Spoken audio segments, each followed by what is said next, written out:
Chapter 27 painting. टिया बहुत cute नजर आ रही थी। अश्वत्थ के दिल में अचानक से हलचल होने लगी। वैसे तो अश्वत्थ को अपने दिल और दिमाग दोनों पर पूरा कंट्रोल था, पर टिया को ऐसे देखकर उसका कंट्रोल कहीं खोसा गया था। वो अपने शरीर में हो रही गुदगुदी को साफ साफ महसूस कर पा रहा था। वो समझ गया कि अगर ऐसे ही रहा तो उसकी बीवी उसे एक दिन पागल कर देगी, और उसने जल्दी से टिया को छोड़ दिया और उठकर खड़ा हो गया। टिया उसके ऐसे करने से हैरान थी, पर वो भी जल्दी से उठ गई और एम्बैरेसमेंट से बचने के लिए वो अपने दोनों टेड्डीज को देखने लगी। अश्वत्थ बोला, तुम आज कॉलेज नहीं जा रही हो, तुम्हें आज किसी की पेंटिंग बनानी है। तो यह सुनकर टिया ने उसे सिर उठाकर देखा। तो अश्वत्थ बोला, कोई प्रॉब्लम? टिया ने ना में सिर हिला दिया। फिर अश्वत्थ बाथरूम में चला गया और दरवाजा बंद करके खुद पर काबू पाने की कोशिश करने लगा। टिया भी खुद को नॉर्मल करने की पूरी कोशिश कर रही थी। वो खुद से बोली, व्हाट आर यू डूइंग? और सर भी ना, जब देखो तब मेरे क्लोज आते रहते हैं।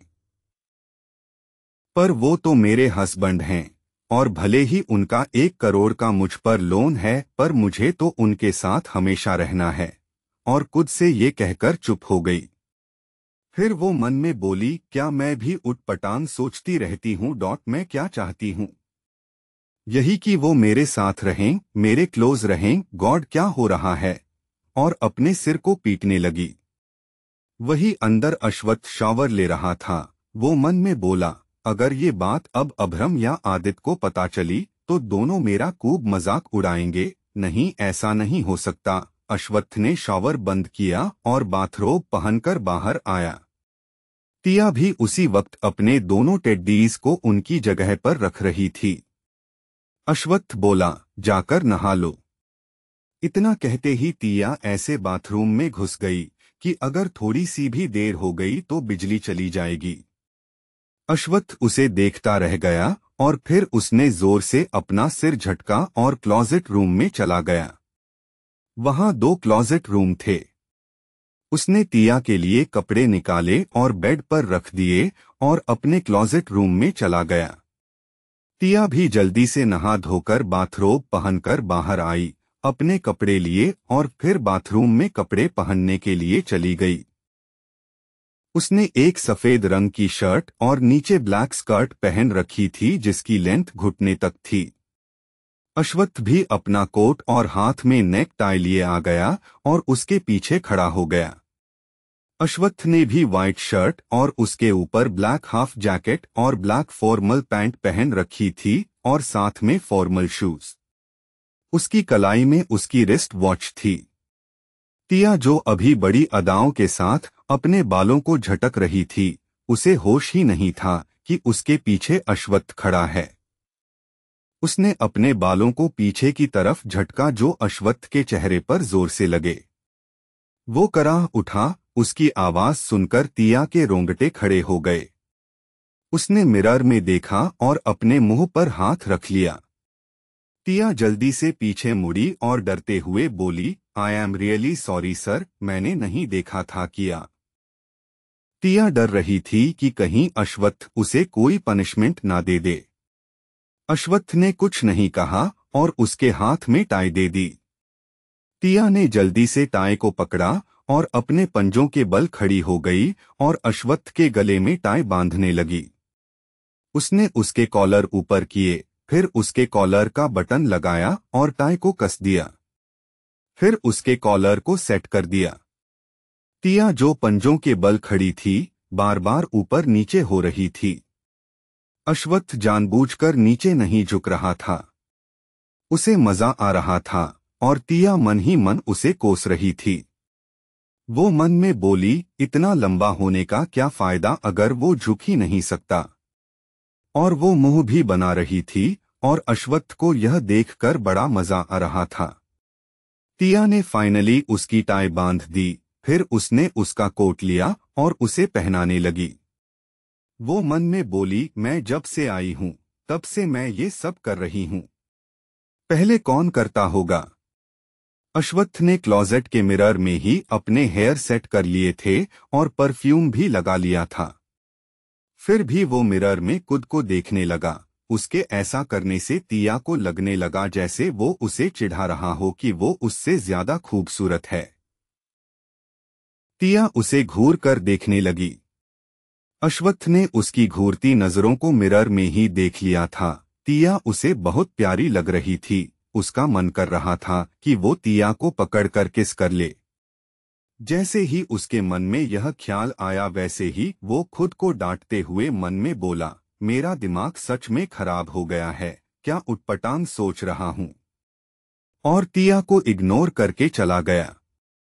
तिया ये देखकर बहुत चिढ़ न महसूस कर रही थी। वो मन में बोली सर, और उसके पीछे पीछे गई। सब लोग उसी वक्त ब्रेकफास्ट के लिए आ रहे थे। तिया के फेस पर इतना गुस्सा देखकर वो लोग कभी अश्वत्थ को देखते तो कभी तिया को।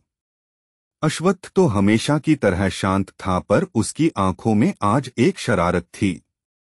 अभरम बोला, अब इस आदमी ने क्या किया है? यह आज नॉटी मूड में लग रहा है। तो आदित्य बोला, तो क्या मैं चाचा बनने वाला हूं? तो सब उसे देखने लगे क्योंकि वो बहुत जोर से बोला था। दादाजी भी उसे देखने लगे। फिर वो भी उम्मीद भरी नजरों से अश्वत्थ और तिया को देखने लगे, जो हैरान होकर आदित्य को देख रहे थे। अश्वत्थ ने जब दादाजी को देखा तो वो मन में बोला, ये आदित्य का बच्चा भी ना, जब देखो उसे चाचा बनने की पड़ी रहती है। तिया मन में आदित्य को कोस रही थी कि हर बार वो ये बात क्यों कहता रहता है कि वो चाचा बनना चाहता है। वो कुछ नहीं बोली और सबको गुड मॉर्निंग विश किया। सब ने भी एक दूसरे को विश किया और अपनी अपनी चेयर पर आकर बैठ गए। सब लोग चुपचाप अपना अपना ब्रेकफास्ट कर रहे थे। एक भयानक शांति पसरी हुई थी। दादाजी की नजरें अश्वत्थ पर ही टिकी हुई थी। अश्वत्थ से ये जानने की उम्मीद कर रहे थे कि क्या आदित्य सच कह रहा था। अश्वत्थ ने बिना कुछ कहे ब्रेकफास्ट खत्म किया और वो लोग ऑफिस के लिए निकल गए।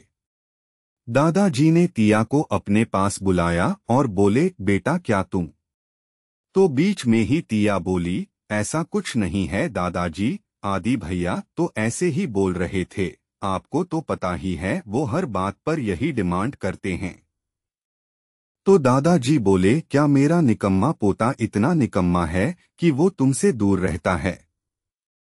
तो तिया ये सुनकर हैरान रह गई। उसकी तो बोलती ही बंद हो गई थी। दादाजी बोले, मुझे पता है मेरा पोता एक नंबर का नालायक है, उसे कुछ नहीं आता, तुमसे शादी कर ली पर अब भी वो तुमसे दूर भागता है। कहीं वो सच में जो लोग कहते हैं वही तो नहीं है।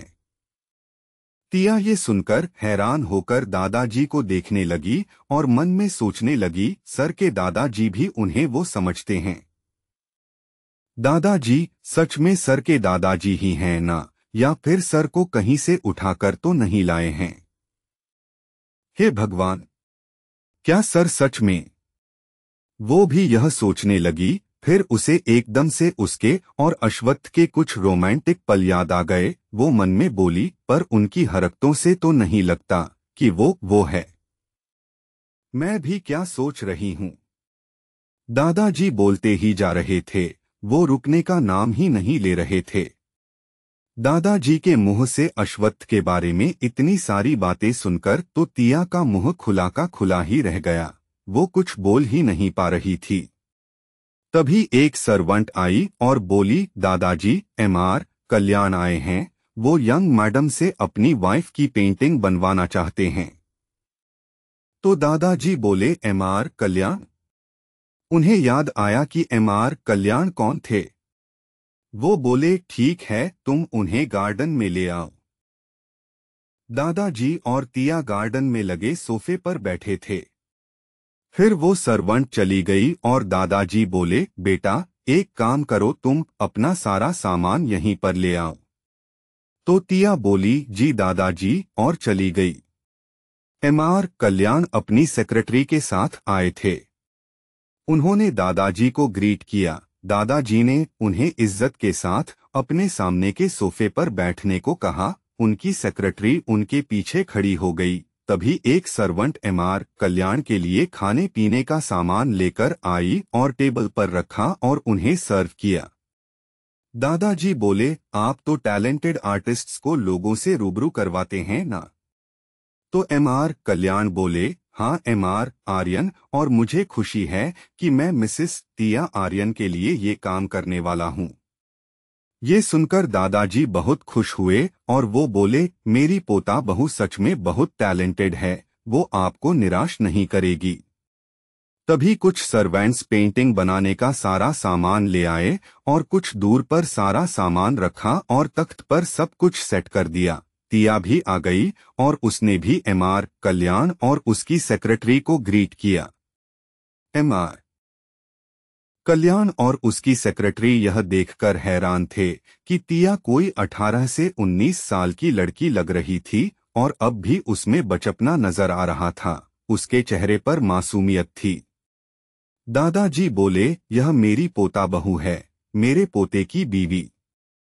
तो एमआर कल्याण बोले, बहुत अच्छी है, बिल्कुल मेरी बेटी की उम्र की है।